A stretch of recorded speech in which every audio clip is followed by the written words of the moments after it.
Assalamualaikum warahmatullahi wabarakatuh. Sobat Misteri Sunyi Mencekam, edisi cerita misteri kali ini berkisah tentang ibu penjual pecel yang arwahnya gentayangan dan meneror warga.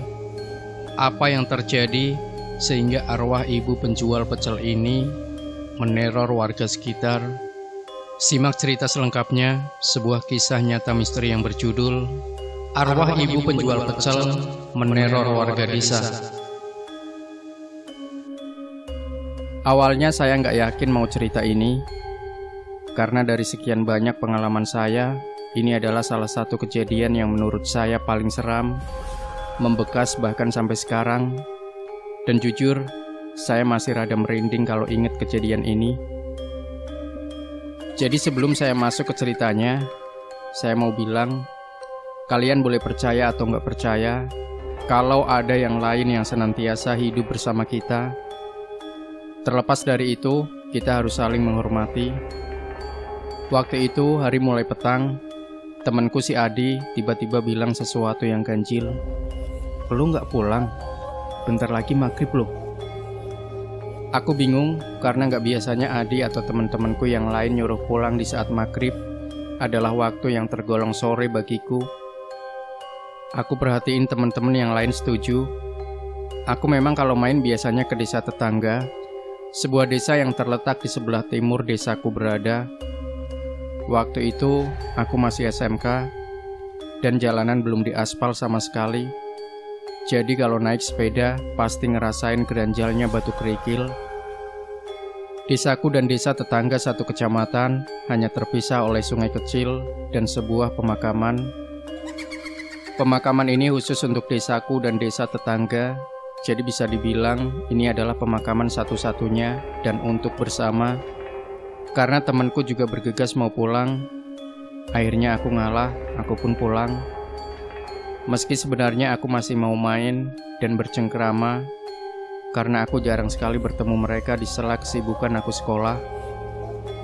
Di sepanjang jalan yang dipenuhi rumah warga, aku baru sadar, menurut aku ini aneh.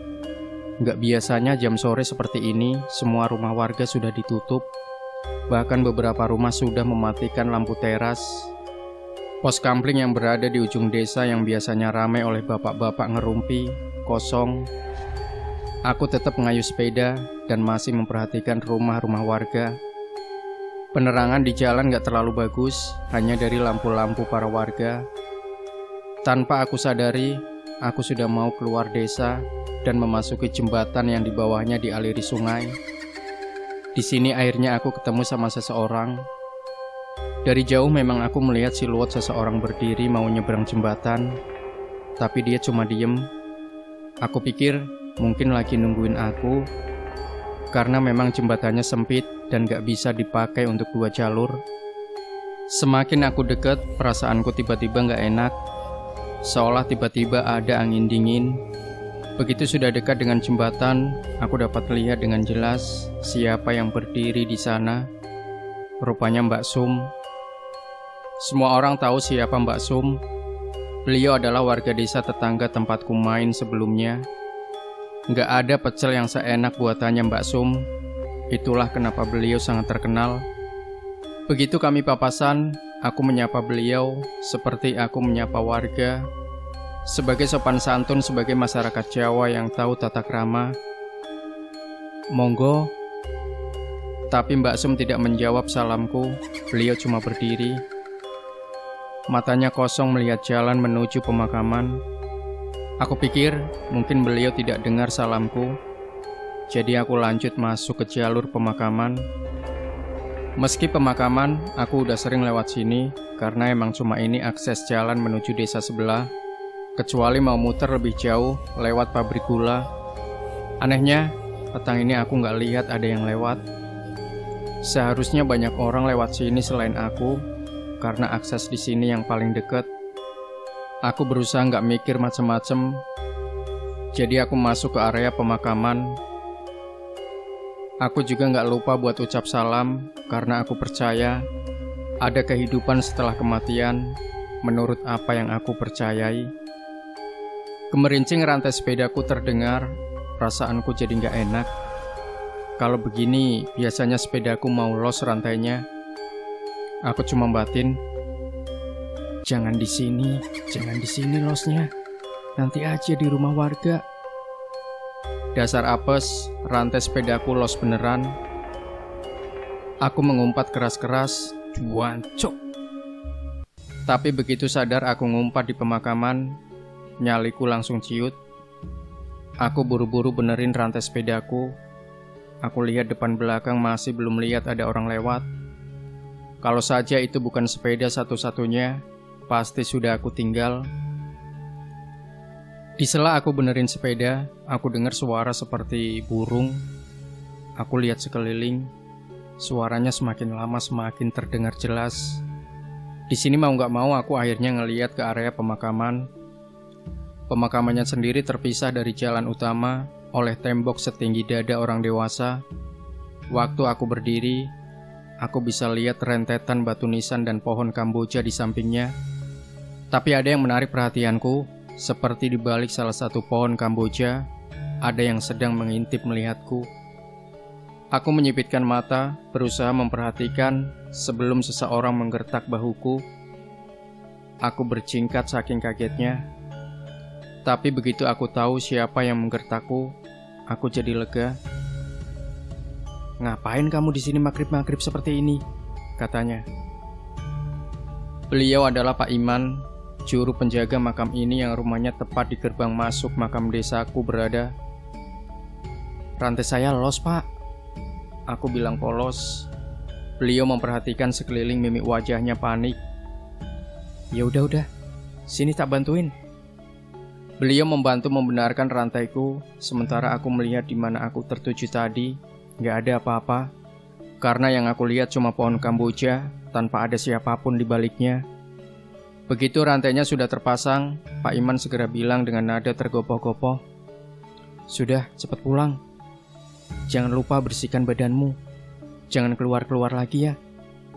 Aku cepat mengayuh sepedaku buat pulang. Sementara Pak Iman pergi lagi dengan senter tua di tangannya. Itu adalah pengalaman paling mengerikan yang pertama kali aku rasain saat lewat pemakaman desa. Tapi itu masih awalnya saja. Karena begitu aku tahu apa yang terjadi, aku nggak tahu lagi harus ngomong apa. Sebelumnya kalau kalian tanya di mana tempat kejadiannya, mohon maaf, aku nggak bisa ngasih tahu. Karena apa yang mau aku ceritain menyangkut privasi penting sebuah keluarga dan tentu saja keamanan tempat kami tinggal. 1 minggu setelah kejadian itu, aku ketemu sama Adi di gor yang biasa digunain buat olahraga. Aku sama Adi emang beda sekolah, dan seperti yang aku bilang, aku jarang main ke desa sebelah, meski desa kami bertetangga. Adi sendiri temanku waktu SD. Aku basa-basi ngobrol sambil minum es tebu. Ngobrol ngalor ngidul, tiba-tiba aku keingat kejadian petang itu. Aku ceritain semua, mulai dari rumah warga, sampai kejadian di pemakaman yang menurut aku serem itu. Tapi aku lupa detail cerita waktu aku ketemu Mbak Sum. Awalnya, Adi gak tertarik dengan ceritaku. Dan soal rumah udah dikunci itu adalah hal yang lumrah terjadi. Aku tahu, kayaknya Adi nutupin sesuatu. Aku juga cerita kalau di pemakaman kayak lihat ada orang ngintip aku dari balik pohon kamboja sebelum Pak Iman datang. Adi masih gak tertarik. Sampai akhirnya aku cerita, aku ketemu sama Mbak Sum di jembatan di atas aliran sungai antar desa. Di saat itu, aku tahu Adi tampak pucat dan lihat aku dengan tatapan ngeri. Adi gak ngomong apapun, kemudian dia pamit karena dia kudu balik ke sekolah. Aku gak penasaran sama sekali karena emang semua rentetan kejadian gak ada yang perlu dibikin penasaran. Sampai akhirnya ketika aku di rumah dan nyokap bilang gak masak, aku usul sama nyokap, "Beli pecelnya Mbak Sum aja, Mak." Nyokapku cuma lihat aku dengan tatapan bingung. "Loh, kamu gak tahu?" kata nyokap. "Tahu apa, Mak?" kataku. "Mbak Sum udah meninggal 1 bulan yang lalu." Innalillahi. Aku cuma batin karena baru tahu sekarang. Jujur aja, aku itu orangnya emang interaksi sosialnya kurang. Jangankan tetangga desa, tetangga sendiriku kadang lupa namanya. Aku masih gak percaya dengan apa yang aku baru dengar. Sampai aku baru inget kejadian aku ketemu Mbak Sum, bukannya seminggu yang lalu. Aku kaget, aku tanya nyokap, apa nggak salah soal kapan meninggalnya Mbak Sum?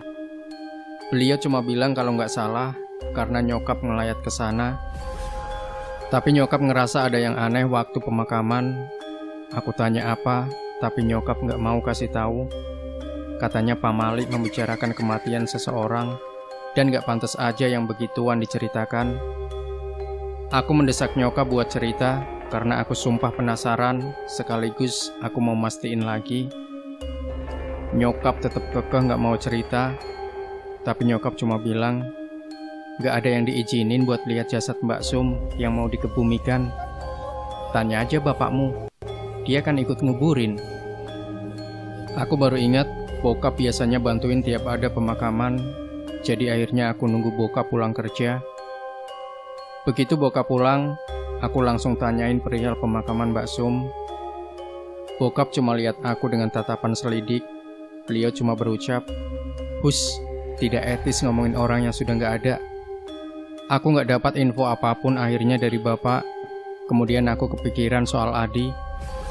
Aku bela-belain nyari Adi di rumahnya. Dan akhirnya kita ketemu di lapangan. Dia lagi main bola sama yang lainnya. Aku pun ikut main bola. Setelah main bola, aku tanyain soal itu.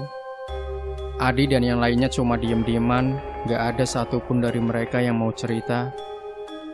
Aku akhirnya pulang, kecewa. Aku coba hitungin lagi kapan tanggal kematian Mbak Sum dengan kejadian aku ketemu beliau di jembatan samping pemakaman. Aku masih gak habis pikir kalau Mbak Sum udah gak ada 1 bulan yang lalu.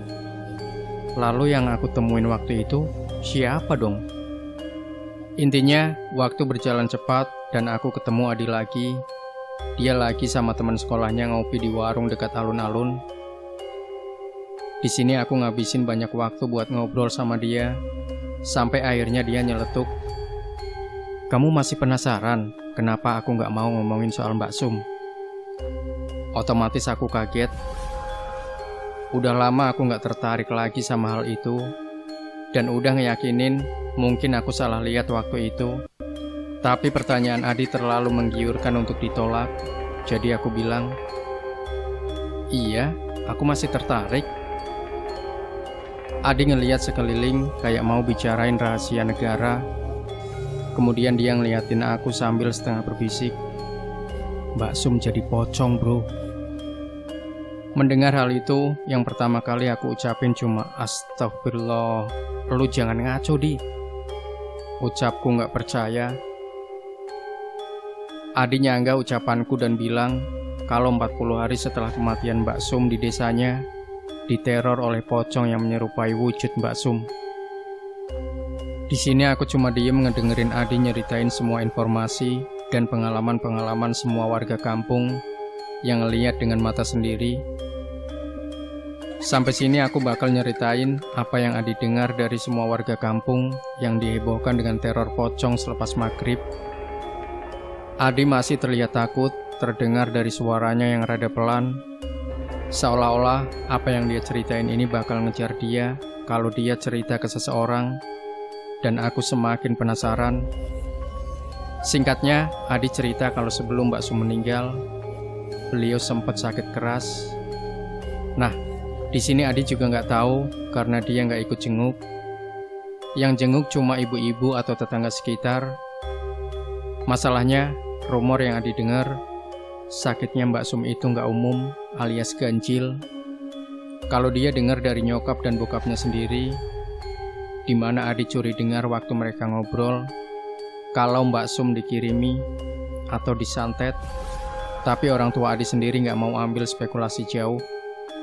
Yang jelas, waktu lihat muka nyokapnya cerita, wajahnya antara ngeri dan shock. Anak-anak tetangga juga rame pada ngomongin Mbak Sum. Mereka penasaran apa yang menimpa beliau. Tapi waktu itu udah nggak boleh ada yang jenguk lagi. Rumahnya kayak sengaja ditutup dan gak nerima tamu.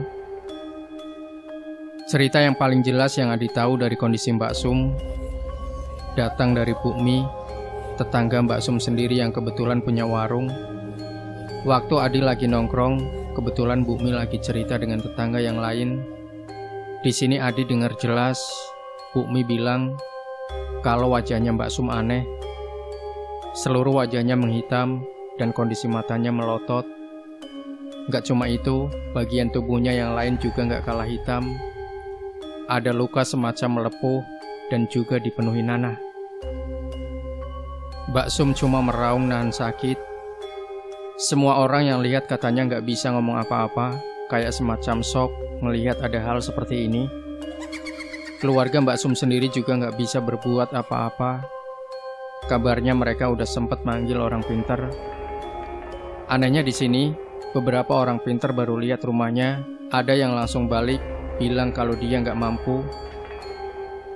Ada yang sempat masuk tapi kemudian pamit, katanya dia nggak bisa berbuat apa-apa. Dan yang kabarnya sampai ada yang datangin dari luar kota, cuma menggeleng. Keluarga akhirnya menyerah dan mulai pasrah. Hampir semua tetangga yang sudah berkeluarga tahu hal itu, tapi mereka sepakat nggak bongkar rahasia ini, terutama agar orang luar kampung nggak tahu.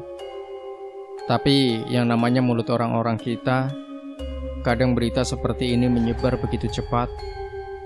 Di sini aku jadi mikir, apa jangan-jangan bokapku juga tahu soal gini, dan nyokap juga. Tapi mungkin mereka nggak mau ceritain ke aku. Jujur aja, waktu Adi cerita, bulu kuduku merinding. Padahal hari masih siang. Aku nggak tahu kalau ada kejadian seheboh ini di desa tetangga. Tepat setelah setengah bulan kurang lebih Mbak Sum menderita, akhirnya keluarga mengatakan beliau meninggal. Di sini Adi bisa lihat sendiri ada yang aneh dengan pemakamannya. Rumahnya ditutup oleh kain hitam, sementara warga cuma bantu seadanya nyiapin pemakaman. Adi sendiri cuma bantuin motongin bambu, sementara dia ngelirik ke sana kemari, memperhatikan gelagat keluarga yang mulai masang kembang di sekeliling rumah. Saat itu sekitar jam 4 sore, tapi langit udah gelap dan suasananya sangat gak enak. Jenazah dibawa ke makam jam 5 kurang, diiringi warga sekitar. Kemudian tiba-tiba Adi dan pemuda-pemuda lain dicegah untuk ikut. Niatku cuma ingin bantu bro, kata Adi. Tapi hampir semua orang dewasa wajahnya pucat. Akhirnya pemakaman dilangsungkan tertutup, cuma warga dan orang dewasa yang ikut. Di sini, Adi dengar sendiri dari Mas Piko, sepupunya yang kebetulan boleh ikut. Dia cuma bilang, "Untung kamu kagak ikut kemarin." Adi kaget terus tanya, katanya sempat ada yang pingsan sekitar 4 orang. Mas Piko cuma diem beberapa menit sambil ngisep rokok di tangannya. Pingsannya mereka karena nggak kuat lihat. Mas Piko ngelirik Adi, wajahnya tegang. Sudah, nggak pantas ini diceritain. Tapi Adi tahu mereka pingsan waktu lihat jenazah Mbak Sum. Mulai dari sini semuanya berawal. Aku bakal ceritain ini dari sudut Aldi cerita waktu dia dengar dari semua tetangganya. Karena terornya sendiri cuma ada di kampungnya Adi. Bu Mi adalah pemilik warung sekaligus tetangga dari Mbak Sum. Rumahnya sendiri hanya berjarak oleh gang kecil, sedangkan warungnya tepat di seberang jalan di samping lapangan voli. Selesai acara tahlilan yang dilaksanakan setelah sholat Isya, Mbak Sum membuka warungnya. Beliau biasanya menyajikan kopi untuk tetangga atau orang yang sekedar ingin cari angin. Tapi malam itu suasananya lain. Gak pernah Bu Mi merasa kondisi desanya sesepi ini. Dia cuma duduk sambil melihat jalanan yang kosong. Kemudian firasatnya tiba-tiba gak enak. Bu Mi merasa malam ini dia tidak seharusnya buka. Benar saja, setelah beberapa saat merasakan hati dan pikiran gak tenang, sekarang dia mencium aroma kembang kamboja. Kembang Kamboja sendiri baunya tipis, nyaris tidak berbau. Tapi kali ini baunya tercium menyengat. Dilihatnya kesana kemari, mencari dari mana asal bau ini muncul. Jalanan masih sepi. Sementara angin dingin malam berhembus, masih jam 8:30, tapi suasananya nyaris seperti jam 12. Sampai akhirnya Bu Mi mendengar suara seseorang memanggil, suaranya merintih. Mbok, Mbok. Bu Mi tahu pemilik suara ini. Beliau juga tahu di mana suara ini terdengar. Tapi hati dan pikirannya mencoba menolak. Sementara suara memanggil itu terus terdengar. Mbok, ini aku, Mbok. Setelah perang batin, Bu Mi akhirnya berbalik. Dilihatnya sosok yang memanggilnya berdiri di depan pintu warung. Seketika itu, Bu Mi cuma bisa berucap istighfar sambil menutup matanya rapat-rapat. Karena apa yang dia lihat benar adanya, itu Mbak Sum, tapi dengan wujud pocong. Samar Bu Mi masih mendengar sosoknya menyerupai Mbak Sum berbicara. Mbok, tolong Mbok. Bu Mi masih menutup mata sambil mulutnya memanjatkan ayat-ayat Al-Quran. Suaranya tidak mau hilang. Suaranya terus meminta tolong. Dengan keberanian yang tersisa, Bu Mi melihat Mbak Sum masih berdiri. Sudah Tona, sudah. Dirimu sudah berbeda alam. Kembali anak, kembali. Tapi seperti tidak mengindahkan permintaan Bu Mi, sosok itu masih berdiri di tempatnya. Tolong, Mbok. Bu Mi tidak tahu apa yang harus dia lakukan. Sampai akhirnya Bu Mi mungkin mengingat kenapa Mbak Sum menemuinya. Mohon maaf ya nak, bila aku punya salah. Maaf sebesar-besarnya. Mulai sekarang aku juga memaafkanmu. Kembali ya ke tempatmu. Tepat setelah Bu Mi mengatakan itu, pocong Mbak Sum pergi. Malam itu juga, Bu Mi merapikan dagangannya dan pergi pulang. Namun Bu Mi belum menceritakan ini semua ke warga atau keluarga Mbak Sum, karena hampir sebagian orang nanti akan mendapat gilirannya sendiri. Sebelumnya, aku mau ngasih penjelasan apa yang aku tulis ini sudah mendapat izin dari adik. Perihal kejadian yang sempat bikin heboh desanya 7 tahun yang lalu waktu aku masih SMK. Aku masih ingat waktu itu Adi nyeritain semua karena memang keadaan desanya perihal meninggalnya Mbak Sum benar-benar bikin semua orang gak nyaman, terutama mereka yang ikut menguburkan jenazah beliau. Orang-orang memilih bungkam atas kejadian ini, tapi beberapa masih suka membicarakannya. Mbak Ida adalah tetangga jauh Mbak Sum, rumahnya beberapa blok dari rumah Mbak Sum. Namun, Mbak Ida memiliki hubungan dekat sama Mbak Sum, karena suaminya masih bersaudara dengan suami Mbak Sum. Dahulu, waktu Mbak Sum masih sakit, Mbak Ida yang merawatnya. Mbak Ida adalah salah satu yang paling tahu betapa aneh penyakit yang menyerang Mbak Sum. Sebenarnya Mbak Ida tidak pernah mau menceritakan apa yang menimpa Mbak Sum. Namun banyak orang yang selalu bertanya kepadanya. Karena sungkan, terkadang Mbak Ida menceritakan kondisi Mbak Sum. Ketika Mbak Sum meninggal, Mbak Ida pula yang ikut memandikan jenazah beliau. Tapi sebenarnya Mbak Ida tahu, dia merasa tidak enak atau mungkin bersalah setiap kali membicarakan keadaan Mbak Sum kepada orang-orang yang menanyainya. Saat itu malam hari dan hujan baru turun. Mbak Ida ada di rumah menghabiskan waktu untuk menonton TV. Suaminya Mas Eko saat itu dapat tugas shift sore di sebuah pabrik kertas. Lokasi rumahnya sendiri berada di samping kebun pisang, cukup jauh dari rumah tetangga. Sekitar jam 11 malam, Mbak Ida masih menonton TV. Belum ada keinginan untuk tidur. Sementara hujan masih turun, meski hanya sekedar rintik-rintik. Sampai suara ketukan pintu mengalihkan perhatiannya. Awalnya Mbak Ida ragu, mungkin salah dengar, tapi suara itu kembali lagi. Mbak Ida bangkit dari tempatnya, berjalan menuju ruang tamu. Tidak pernah terpikir akan ada tamu malam-malam begini, jadi Mbak Ida hanya mengintip dari jendela kaca yang hanya ditutup selambu. Ketika ia mengintip siapa yang mengetuk pintu, ternyata tidak ada siapapun yang bertamu.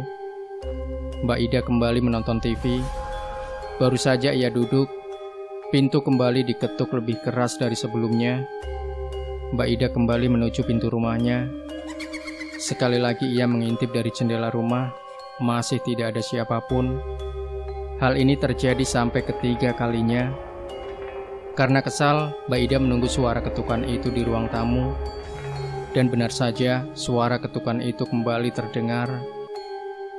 Karena mungkin ingin segera menangkap siapa yang sudah bersikap iseng sama dia. Tanpa mengintip di jendela, Mbak Ida membuka pintu. Tepat ketika pintu dibuka, Mbak Ida hanya bisa mematung melihat sosok berdiri dengan kain kafan kotor, melotot ke arahnya. Kata Adi, mencuri dengar saat Mbak Ida cerita, beliau mencium bau amis seperti bangkai ayam. Besoknya Mas Eko menemukan Mbak Ida pingsan di ruang tamu dengan pintu terbuka lebar. Mas Eko yang panik segera membangunkan Mbak Ida. Kabar tentang pocong Mbak Sum segera menyebar, ditambah pengakuan Bu Mi kalau beliau juga melihatnya tempo hari. Bu Mi menceritakan kejadian itu, hanya saja ia mencium bau bunga kamboja, sedangkan Mbak Ida mencium aroma bangkai ayam. Kejadian ini hampir membuat satu desa heboh. Pak RT sampai akhirnya bicara dengan keluarga almarhumah, dan akhirnya sepakat untuk memanggil orang luar. Saat itulah orang yang dimintai tolong menjelaskan bila Mbak Sum meninggal tidak wajar dan biasanya diikuti dengan penasaran. Untuk alasan kenapa Bu Mi dan Mbak Ida didatangi oleh beliau, karena mereka membicarakan hal yang seharusnya tidak dibicarakan. Saat dimintai jalan keluar itu, orang pintar itu hanya bilang, tunggu sampai 40 hari, maka ia akan pergi dengan sendirinya. Untuk yang tahu keadaan beliau sebelum meninggal, lebih baik diam saja, tidak perlu diumbar atau diceritakan. Orang itu juga memberi nasihat untuk tidak keluar rumah setelah hari petang. Di sini aku jadi tahu alasan Adi nyuruh aku pulang waktu itu. Aku juga jadi tahu kenapa Adi dan teman-temanku yang lain gak mau ngomongin hal ini.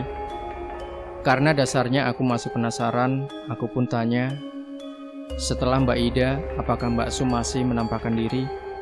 Adi cuma diem lama, lalu dia bilang, 40 hari, desaku udah kayak desa mati. Dan karena hal ini gak boleh dibicarain, ada tukang bakso yang apes waktu lewat desaku. Bicara tukang bakso, aku cuma ingat satu orang yang sering warawiri di desaku sama desa Adi, namanya Cak Mat. Pedagang bakso yang dorong gerobak, dan gerobaknya dicat pakai warna coklat. Makanya orang-orang lebih kenal dengan nama bakso coklat. Adi mengiyakan jawabanku.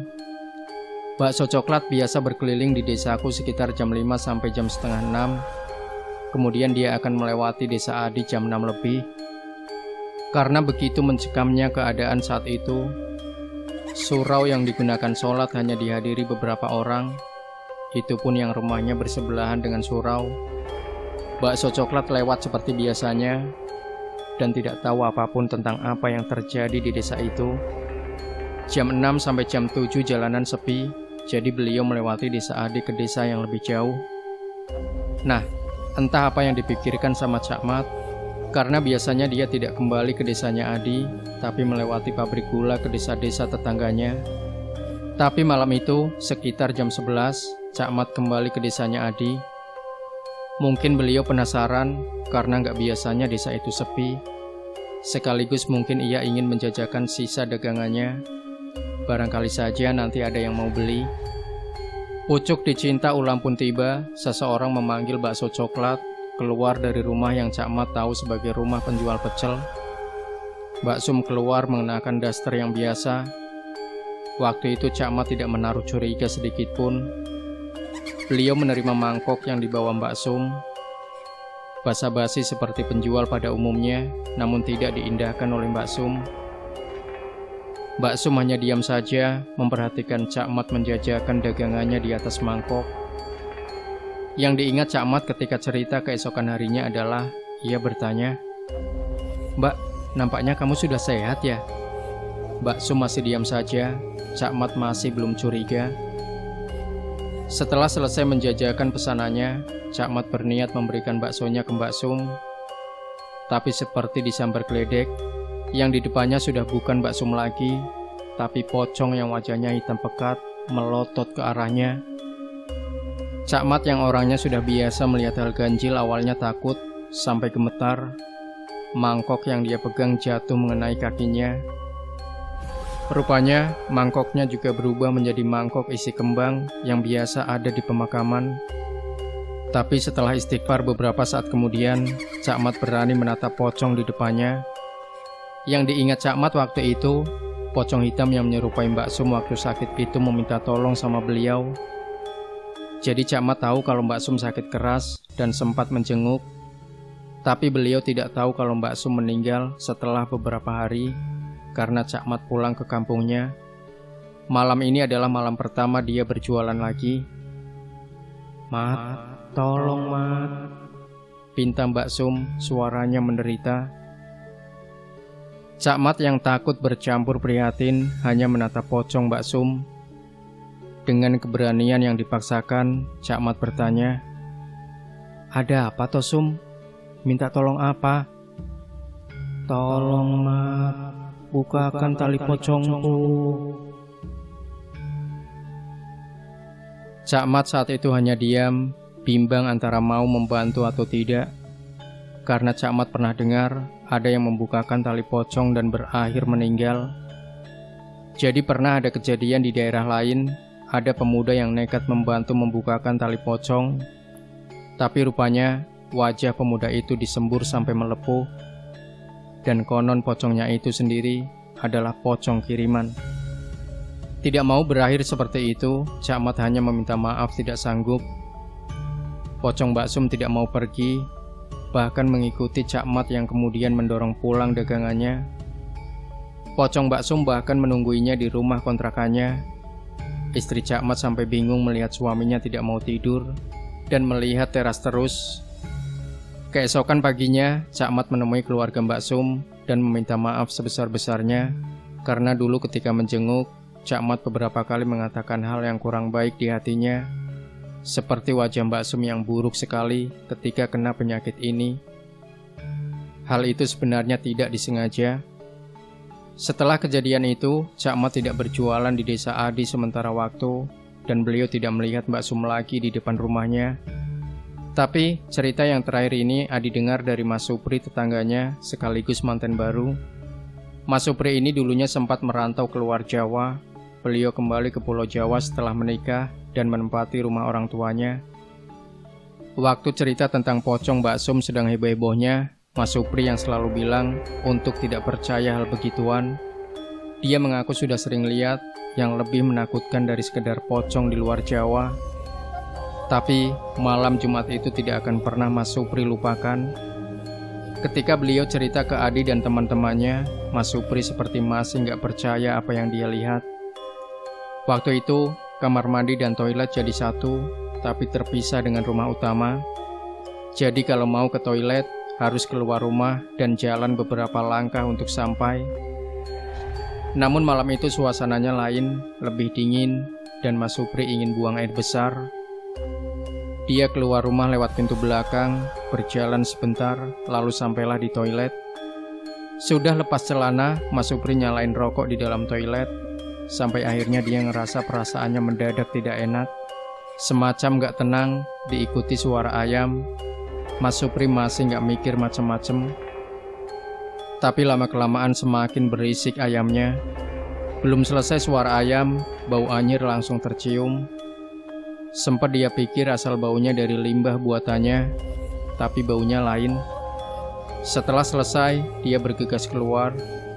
Betapa kagetnya dia saat di luar toilet, Mbak Sum berdiri menyambutnya. Mas Supri tidak ngomong apa-apa, tapi langsung lewat dan masuk ke rumah. Dipikir sudah aman, tapi bau anyir masih kecium di hidungnya. Pas sudah masuk kamar, Mas Supri naik ke ranjang. Istrinya sudah tertidur lelap, tapi bau itu belum juga hilang. Karena sudah tidak tahan, Mas Supri membangunkan istrinya. Istrinya yang bangun dan sedikit kesal kemudian bertanya, "Ada apa toh Mas?"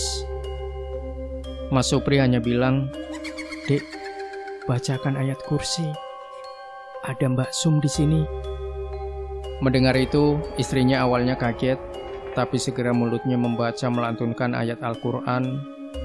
Setelah bau itu hilang, istrinya cuma bilang, "Tadi Mas lihat ada Mbak Sum toh?" Mas Supri cuma nunjuk sebelah almari. "Tadi Mbak Sum berdiri di sana, Dik." Adi kemudian mengatakan setelah 40 hari itu, semua warga ramai mengadakan pengajian khusus di dekat pemakaman. Dan setelah malam itu, pocong yang menyerupai Mbak Sum sudah tidak terlihat menampakkan diri. Tapi Adi masih diam. Setelah aku paksa bicara, Adi akhirnya mengatakan, katanya sempat masih ada yang lihat, tapi cuma di dekat pemakaman, dan yang lihat itu bukan warga desa, tapi orang umum. Terlepas dari apa yang menimpa desa dan musibah keluarga Mbak Sum, tapi belum ada yang bisa memastikan apakah itu benar-benar Mbak Sum ataukah jin yang menyerupai Mbak Sum. Karena pernah ada yang bicara kalau itu bukan Mbak Sum, tapi jin usil yang kebetulan ingin menggoda. Setiap kali orang-orang pintar yang didatangkan tidak mau bercerita perihal itu, mereka cuma mengingatkan agar tidak lagi membicarakan hal-hal buruk yang menjadi aib saudaranya. Tapi tetap saja kehebohan ini dulu benar-benar membuat geger satu desa. Untuk yang tanya bagaimana sakit Mbak Sum, masih tidak ada yang tahu apa penyebabnya. Kabarnya itu kiriman dari orang yang tidak suka dan ingin mencelakai keluarga Mbak Sum. Aku yang benar-benar mengalami melihat Mbak Sum di jembatan saja, masih kadang gak percaya kalau kejadian itu benar-benar terjadi. Jadi terserah kalian mau percaya atau tidak percaya, karena kebenaran hanya milik Allah Subhanahu wa Ta'ala. Dan aku cerita ini cuma ingin membagi pengalaman, sekaligus semoga kita dapat belajar dari hal ini, bahwa membicarakan aib saudara, tetangga, atau orang lain itu tidak baik, karena sebaik-baiknya kita kelak akan mendapat balasannya. Demikian Sobat Misteri Sunyi Mencekam. Tinggalkan komentar Anda, like, share video ini, subscribe channel Sunyi Mencekam, dan kembali nantikan cerita-cerita misteri terbaru dari kami. Wassalamualaikum warahmatullahi wabarakatuh.